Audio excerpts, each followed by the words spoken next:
শবে বরাতের কোনো আমল আছে কিনা, শবে বরাতের রোজা ও নামাজের নিয়ম কি, সবচেয়ে বহুল জিজ্ঞাসিত প্রশ্ন এখনকার।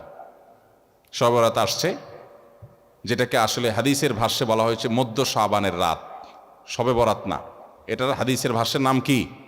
মধ্য শাবানের রাত। এই মধ্য শাবানের রাত বা মধ্য শাবানের রজনী, এই রাতে যেটাকে আমরা শবে বরাত বলি, এই রাতের নামাজের নিয়ম কি? কয় রাকাত পড়তে হবে, কোন রাকাতে কোন সূরা কতবার পড়তে হবে, এটা বহুল জিজ্ঞাসিত একটা প্রশ্ন। এবং এ ব্যাপারে আমরা অনেকে জানি যে শবে বরাতের নামাজে এত রাকাত পড়তে হবে, সেখানে সূরা কুল হুয়াল্লাহ, ইখলাস এতবার পড়তে হবে, ইত্যাদি ইত্যাদি। লাইলাতুল কদর ছাড়া অন্য যে সমস্ত রাতের ফজিলত আছে, এর মধ্যে 10টা রাতের কথা আল্লাহ তাআলা শপথ করেছেন, ওয়াল ফাজরি ওয়া লায়ালিন আশর। সে 10টা রাত হলো জিলহজের প্রথম দশক। খবরও নেই আমাদের দেশে মানুষের, যে রাতগুলোর শপথ আল্লাহ কোরআনে করছেন, কত ফজিলতপূর্ণ, কিন্তু জিলহজের প্রথম দশকের রাতের কোনো বিশেষ ফজিলতের কথা আমরা কয়জনে জানি? যাই হোক, মধ্য শাবান রজনীর কথা আমরা বেশি জানি শুধু না, সবচেয়ে বেশি আমরা এ রাতে ইবাদত বন্দেগীর চেষ্টা করি। তো সবচেয়ে বেশি চেষ্টা তো হওয়া উচিত হলো লাইলাতুল কদরে। এর পাশাপাশি যদি কেউ মধ্য শাবানের রাতে আল্লাহ তাআলার ক্ষমা লাভের চেষ্টা করে, সেটা দর্শনীয় না, সেটা জায়েজ।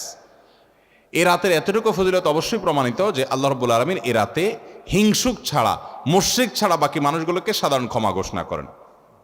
অতএব এ রাতের একেবারে কোনোই ফজিলত নেই, ব্যাপারটা সেরকম না।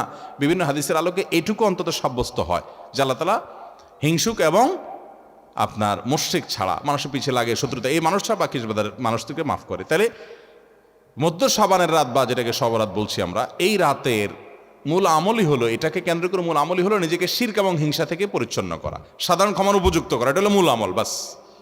এর বাইরে আপনি ক্ষমা লাভের জন্য যদি চেষ্টা করেন, সেটা কোনো দর্শনীয় বিষয় নয়। তবে এই রাতকে কেন্দ্র করে বিশেষ ফরম্যাটে নামাজ, রাত জেগে, তারপর বিশেষ ফরম্যাটে ইবাদত, এই সূরা এতবার, এই নামাজ এত রাকাত, এরকম কোনো কথা কোরআন হাদিসে বর্ণিত হয়নি। এগুলো আমরা মনগড়া বানিয়ে নিয়েছি।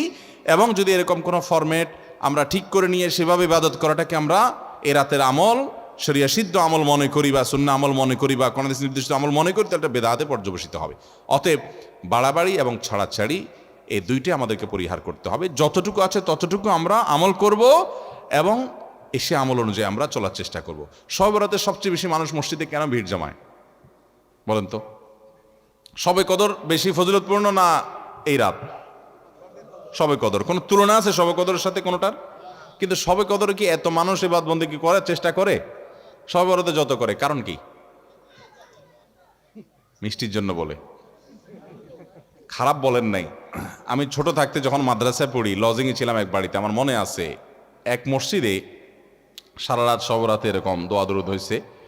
এবার শেষে মিষ্টি বিতরণ হচ্ছে, জিলাপি দিতে আর কি, তখন তো জিলাপি দেওয়া হচ্ছে। তো এক আল্লাহর বান্দা তার যে জিলাপি দিচ্ছে, সবার দুটা দুটো করে দিচ্ছে, ভুলে তার একটা পড়ছে আর কি। পরে সে জিলাপিটি নিয়ে এসে বাইরে ওই মুয়াজ্জিন বেচারার 14 গোষ্ঠী গালিগালাজ করতে করতে বলতেছে যে সারা রাত বেটা সবচেয়ে বেশি কানলাম আমি, আর দিছে আমার একটা। আল্লাহর কাছে এই নসিব চাই এই একটা জিলাপি নিয়ে পাইলাম। সে কানতে কানতে মুয়াজ্জিনকে গালিগালাজ করতে উঠতে যাচ্ছে। আমার ছোটবেলার ঘটনা। যাই হোক, তো মিষ্টির জন্য যায় না, এটা পুরোপুরি সঠিক না। এত অভাব পড়ে না যে সারা রাত মানুষ মসজিদে পড়ে থাকবে একটু মিষ্টির একটা প্যাকেটের জন্য, আমার মনে হয় না। আমার যেটা মনে হয়, সবচেয়ে বেশি মানুষ এ রাতে ইবাদত বন্দেগীর চেষ্টা করে, কারণ মানুষ মনে করে এ রাতে ভাগ্য নির্ধারণ হয়। অতএব এক রাতে ইবাদত বন্দেগী করে যদি সারা বছরেরটা ফাইনাল করে ফেলতে পারি, মন্দ কি? এই হলো মূল কাহিনী। আল্লাহ তাআলা আমাদেরকে বিশুদ্ধ পদ্ধতিতে ইবাদত বন্দেগী করার তৌফিক দান করুন। তাহলে ভাইরা আমার, মধ্য শাবানের রজনীতে আমরা আল্লাহ তাআলার কাছে ক্ষমার উপযুক্ত হওয়ার জন্য, হিংসা শিরক থেকে মুক্ত হওয়ার চেষ্টা করব। ক্ষমা পাওয়ার জন্য প্রচেষ্টা আমাদের থাকবে। কিন্তু ওই যে বেদাতি পন্থায় বিশেষ ফর্মে ঠিক করে ইবাদত, নামাজ, হালুয়া রুটি খায় মানুষ। হালুয়া রুটি কেন খায়? কেন খায় হালুয়া রুটি ভাই? সারা দেশে অনেক জায়গায় এখনো এটা হালুয়া রুটি ওই দিন বানাবে মানুষ। হালুয়া রুটিটা কেন হয় বলেন তো? বলে যে নবী সাল্লাল্লাহু আলাইহি সাল্লাম উহুদের যুদ্ধে তার দন্দান মোবারক শহীদ হয়েছে, এই জন্য উনি শক্ত খানা খাইতে পারতেন না, হালুয়া খাইতেন, এই জন্য আমরা হালুয়া খাই। আরে ভাই, নবী সাল্লাল্লাহু আলাইহি সাল্লামের দাঁত ভাঙছে প্রথম কতল, ওটা শাবান মাসে ঘটেই না, ওটা বলছে আরেক মাসে। আপনি এটা এই মাসে আনলেন কোত্থেকে? আচ্ছা, তারপরে যদি ধরে নেই এই মাসেই হয়েছে, তো ওনার দাঁত ভাঙছে কাদের আঘাতে? মুশরিকদের আঘাতে, তাই না? আল্লাহর দুশমনদের আঘাতে। তো কাফেরদের আঘাতে, দাঁত ভাঙাতে উনি হালুয়া খাইছে বলতেছেন, যদি এটার কোনো ভিত্তি নেই, বোগাস কথা। তারপরে ধরে নিলাম, তো আপনি ভালো দাঁত নিয়ে হালুয়া খাচ্ছেন কোন শরমে? আপনার বাপের একটা শত্রু আছে, আপনাদের ফ্যামিলির একটা শত্রু আছে, সে আপনার বাপের ধরে আচ্ছা ধরে মেরে ঠ্যাং ভেঙে দিছে। আপনার বাপ বেচারা ওই ভাঙা ঠ্যাং নিয়ে একটা লাঠি নিয়ে ভর করে করে খোড়ায় খোড়ায় উনি হাঁটেন, কারণ পা ভেঙে গেছে বেচারার। আপনি আপনার বাবার ওই যে শত্রু, যে আপনার বাপের পা ভাঙছে, ওই শত্রুর সাথে আপনার বিরাট দরম বরম দোস্তি, চা দোকানে আড্ডা ফাড্ডা মারেন, সব জায়গায় ঠিক আছে, কিন্তু বাড়িতে আইসা বাপের সামনে আপনি ভালো পাও নিয়া একটা লাঠি নিয়ে আপনি খোড়ায় খোড়ায় হাঁটেন। কেন? বাবার প্রতি সহমর্মিতা দেখা, যে আমার বাবার যেহেতু পা ভেঙে দিছে এই জন্য বাবা খোঁড়া খোঁড়ায় হাঁটে, আমি এখন ভালো পাও নিয়া লাঠি নিয়ে খোঁড়ায় খোঁড়ায় হাঁটতেছি। কি বলেন? এই দৃশ্য যদি দেখে আপনার বাপে কি করবে? হাতের লাঠিটা দিয়ে বলবে, আমার পাও যা যাক, তোর আগে কয়টা বাড়ি দিই বেয়াদব, তুই আমার ব্যাঙ্গাইতে আসছস? আমার পা ভাঙছে যারা, তুই পারলে তাদেরকে বিচারের আওতায় আনবি, তাদের একটা বিহিত করবি। সেটা না করে তার লগে তলে তলে তোমার সম্পর্ক, তুমি আসছো আমার এখানে নাটক করে আমার সহমর্মিতা জাহির করতে। নবী সাল্লাল্লাহু আলাইহি সাল্লামকে যারা দাঁত ভাঙছে তাদের সাথে তো দোস্তির কোনো কমতি নেই, তাদের প্রতি তো আপনার সহমর্মিতার কোনো কমতি নেই, ওয়ালা বারা বলতে কিচ্ছুই নেই। কিন্তু আপনি হালুয়া খায়া ভালো দাঁত নিয়া আপনি নবী সাল্লাল্লাহু আলাইহি ওয়াসাল্লামের প্রতি সহমর্মিতা প্রদর্শন করছেন। এর চেয়ে হাস্যকর আর কি হতে পারে? আল্লাহ আমাদেরকে সঠিকভাবে দিন পালন করার তৌফিক দান করুন। সবরাতে আসলে ওই যে আগে একসময় আমরা দেখতাম পটকা ফুটতো, বাজি ফুটাইতো, যাক আলহামদুলিল্লাহ এগুলো পুলিশ প্রশাসনের নির্দেশনার কারণে থামছে। এরপরে ওই যে আতশবাজি করা, রাতে গোসল করা, অনেক তামাশা আমাদের সমাজে আছে সবরাতকে কেন্দ্র করে, শত শত বেদাতের আয়োজন এ রাতকে কেন্দ্র করে আছে। আল্লাহ আমাদেরকে এগুলো থেকে বেঁচে থাকার তৌফিক দান করুন। আমরা আল্লাহর কাছে ক্ষমা লাভের চেষ্টা করবো, আল্লাহ আমাদেরকে ক্ষমা লাভ করার, ক্ষমা পাওয়ার তৌফিক দান করুন। এরপর প্রশ্ন হলো, এতেকাফ কত রমজান থেকে করা উত্তম? এতেকাফ অবস্থায় কি কি করা যায় আর কি কি করা যাবে না একটু জানাবেন, কারণ আমাদের সমাজে এতেকাফ নিয়ে অনেক ভুল শর্ত দেওয়ায় অনেকে ভয় আর এতেকাফ করতে চায় না। ভাইরে, তিনটা ইবাদতের স্বাদ খুব দ্রুততার সাথে বান্দা পায়, নগদে পায়। এর ভিতরে একটা হলো সিজদা, নামাজ। একটু আগে বললাম, যদি সুন্দর করে পড়েন আপনি নগদে স্বাদ পাবেন। একটু লম্বা সিজদা দিয়ে একটু চোখের পানি ফেলায় দেখেন, আল্লাহর কাছে খুব স্বাদ পাবেন, তৃপ্তি পাবেন। আরেকটা হলো এতেকাফ। এতেকাফ, সুবহানাল্লাহ, এর স্বাদ যে পাইছে তাকে আর কেউ বেঁধে রাখতে পারবে না। আমার বুঝজ্ঞান হয়েছে থেকে আমার আব্বা জান রহমতুল্লাহ আলাইকে আমি দেখেছি, আব্বা রমজানে সবসময় এতেকাফ করতেন। সচরাচর কোনো বিশেষ বিপদ না হলে তিনি এতেকাফ ছাড়তেন না। আব্বা জান রহমতুল্লাহ আলাই গত আগস্ট মাসের 18 তারিখে দুনিয়া থেকে চলে গেলেন। কয়েক মাস হলো। গত রমজানে আল্লাহর বান্দা ক্যান্সারে আক্রান্ত, গ্রামের বাড়ি পাঠাইছি আমি, ডাক্তার বলছে অবস্থা ভালো না, লক্ষণ ভালো না, একটু গ্রাম থেকে ঘুরে আসুক। আমি গ্রামে পাঠাইছি, উনি গিয়ে মসজিদে এতেকাফ বসে গেছে এবং শেষ দশক পুরাটা মসজিদে এতেকাফ করলেন। মারাত্মক ব্যথা, ক্যান্সারের পেইন। আমি বলছি কিভাবে এতেকাফ বসছে উনি? আমা বলে যে উনি এতেকাফ বসছে, উনি বলে যে আমি ভালো আছি, তোমাদের টেনশন করা লাগবে না, এতেকাফ ছাড়া আমি থাকতে পারবো না। শেষ দশক পুরোটা এতেকাফ করলেন। আজকের এই রমজানে আল্লাহর বান্দা কবরের বাসিন্দা। আমি নিজে আলহামদুলিল্লাহ চেষ্টা করি রমজানে এতেকাফ করার, চেষ্টা করি। খুব বিশেষ অসুবিধা না হলে আমার বুঝজ্ঞান হয়েছে থেকে আমি চেষ্টা করি আমলটা। অন্য আমল করতে পারি না, এটা ছাড়ার চেষ্টা করি না, মানে এটা ছাড়তে চাই না, চেষ্টা করি এটা করার। এতেকাফের নগদ স্বাদ পাওয়া যায় ভাই, অভূতপূর্ব এক স্বাদ। যারা করেছেন তারা জানেন। আল্লাহর ঘরে একটু বসে যান, বসে এবাদবন্দি করেন, আপনার ফিল হবে কি জানেন? ফিল হবে গাট্টি বসকা নিয়ে আল্লাহর চৌকাঠে এসে পড়ে গেছে, এরকম একটা ফিল হবে, অনুভব হবে, অসম্ভব ভালো লাগা কাজ করবে। বিশেষ করে এই মোবাইল টিপি দুনিয়ার হাজারটা কাজে, ইজি কাজে বিজি থাকার এই সময়ে 10টা দিনের জন্য আপনি নিজেকে বন্দি করে ফেলেন মসজিদে, অন্যরকম একটা স্বাদ পাবেন। আরেকটা ইবাদতের স্বাদ নগদ পাওয়া যায়, অনেক ইবাদতের স্বাদই নগদ পাওয়া যায়। আমি তিনটা আমার অভিজ্ঞতার আলোকে বলছি। সেটা হলো আরাফাতের ময়দানের দোয়া।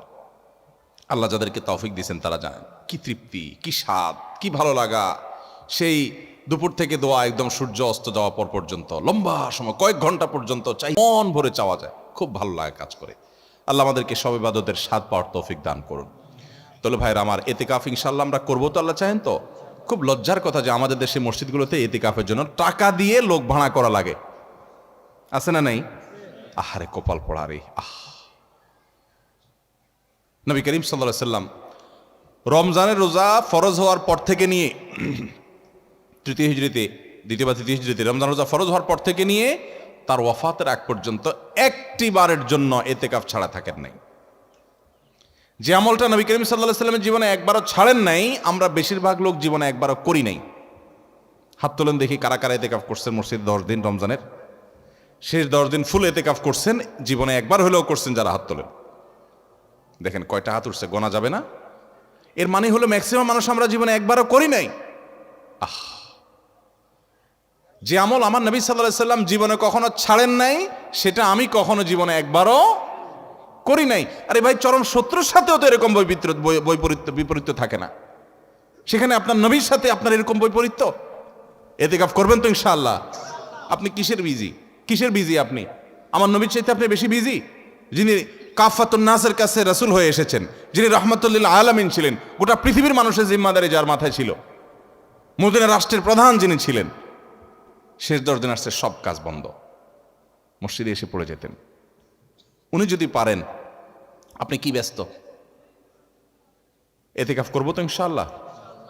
রমজানের শেষ দশকে এতেকাফ করবেন, সামনের বছর নিয়ত করছেন যারা হাত তোলেন দেখি, সিরিয়াস যারা নিয়ত করছেন, আল্লাহ আমাদের তৌফিক দান করুন, আর বাকিদেরকে আল্লাহ তাআলা নিয়ত করার তৌফিক দান করুন। এতেকাফ করবো তো ইনশাআল্লাহ। এতেকাফ করা অবস্থা কি কি নিষেধ? এতেকাফের বাইরে আপনার যা যা নিষেধ, এতেকাফ অবস্থায় তা নিষেধ। হারাম কোনো কাজ তো বাইরেও করা যাবে না, মসজিদেও করা যাবে না। তবে এতেকাফরত অবস্থায় আপনি দুনিয়ার কাজ কাম এতেকাফে বসে বসে করবেন না। একান্ত যেটা বাধ্য, আপনার ব্যবসা বাণিজ্য অন্যান্য কাজ যেগুলো না করলে নয়, আপনি মসজিদে বসে ওইটার উপর আপনার ডিপেন্ডেন্ট, আপনার চলতে হয়, আপনি জরুরি 2-4টা কাজ করা লাগলো সেগুলো করলেন। ওখানে বসে বসে আপনি রীতিমতো এটার দোকান বানায় ফেলবেন না আর কি। ওখানে বসে দুনিয়াবি প্রয়োজনীয় কাজগুলো আপনি সারতে পারবেন, যেগুলো আপনার জন্য জরুরি সেগুলো আপনি করতে পারবেন। এছাড়া আপনি মসজিদের ভিতরে নিজেকে আবদ্ধ করে ফেলবেন। এটা করবেন হলো 20 রমজান সূর্য অস্ত যাওয়ার আগে আগে মসজিদে ঢুকবেন। 20 রমজান সূর্য অস্ত যাওয়ার আগে আগে মসজিদে ঢুকবেন। এরপর থেকে সূর্য ঈদের চাঁদ দেখা যাওয়ার আগ পর্যন্ত মসজিদে থাকবেন। ঈদের চাঁদ দেখা যাওয়ার সংবাদ শুনছেন, এরপর বের হয়ে যাবেন। এই 10 দিন আপনি মসজিদে অবস্থান করবেন, নিজেকে সেখানে আবদ্ধ করে রাখবেন। এবং এর মধ্যে আপনি বাহিরে যাবেন না। বাহিরে যাবেন টয়লেটের জন্য, পেশাব পায়খানা করার জন্য, একান্ত জানা হল না সেই জন্য যাবেন। এমনকি খাবারটা এনে দেওয়ার লোক থাকলে আপনি বাসায়ও যাবেন না। খাবার এনে দেওয়ার কোনো লোক নাই, কোনো ব্যবস্থা নাই, এরকম কোনো জায়গায় যদি ইতিকাফ করেন, তাহলে শুধু খেতে চেয়ে কারোর সাথে কথাবার্তা না বলে সোজা আবার চলে আসবেন, বাস। অর্থাৎ 10 দিন আপনি মসজিদে বন্দি রাখলেন নিজেকে, শুধু ইবাদতবন্দির জন্য, বাস। এই হলো ইতিকাফ। সেখানে আপনি তেলাওয়াত, তাসবিহ, ঘুম, অন্য সাধারণ কাজকাম সবই করতে পারবেন। এমনকি যে বললাম, দুনিয়ার যে কাজ না করলে না, সেটাও আপনি জরুরি কাজ মসজিদে বসে করতে পারবেন। বাইরে যে দোকানদারি করতে পারবেন না 10 দিনের জন্য। করবো তো ইনশাআল্লাহ। ইতিকাফের ফজিলত হলো নবী করিম সাল্লাল্লাহু আলাইহি ওয়াসাল্লাম জীবনে কখনো ছাড়েন না। আল্লাহ আমাদেরকে আমলটা করার তৌফিক দান করুন। এরপর প্রশ্ন হলো, সুইয়ের আগার সমপরিমাণ পেশাবের ছিটা লাগলে কি কাপড় এবং শরীর নাপাক হবে? সুইয়ের মাথায় যে পরিমাণ পেশাবের ফোঁটা থাকে, ছিটা থাকে, এই পরিমাণ পেশাব যদি লেগে যায় কাপড়ে, 2-4টা 5টা 10টা এরকম কিছু ছিটা লেগে যায়, তার কারণে কাপড় বা শরীর নাপাক হবে না। কারণ এটা থেকে মানুষ চাইলেও বাঁচতে পারে না, এটা খুব সূক্ষ্মভাবে লেগে যায়, এতটা সতর্ক থাকা সম্ভব নয়। সেজন্য এটা মাফ। যে সুইয়ের আগায় যে পরিমাণ পানি থাকে, ওই রকম ছোট ছোট ছিটা যদি পড়ে যায় সেটা মাফ। কিন্তু ইচ্ছাকৃতভাবে এরকম ছিটা ফেলানো, ইচ্ছাকৃতভাবে মানে কি, আপনি দাঁড়ায় সরসরা করে পেশাব করা শুরু করছেন শক্ত একটা জায়গায়, তাহলে অটোমেটিকলি আপনার গায়ে ছিটা আসবে। অতএব আপনি এমনভাবে পেশাব করবেন যাতে ছিটা না আসে। তারপরেও যদি চলে আসে, ইনশাআল্লাহ এর কারণে কি হবে না, আপনার গুনাহ হবে না, এবং আপনার পোশাক বা শরীরও অপবিত্র হবে না। ওই পোশাকে আপনি নামাজ পড়তে পারবেন।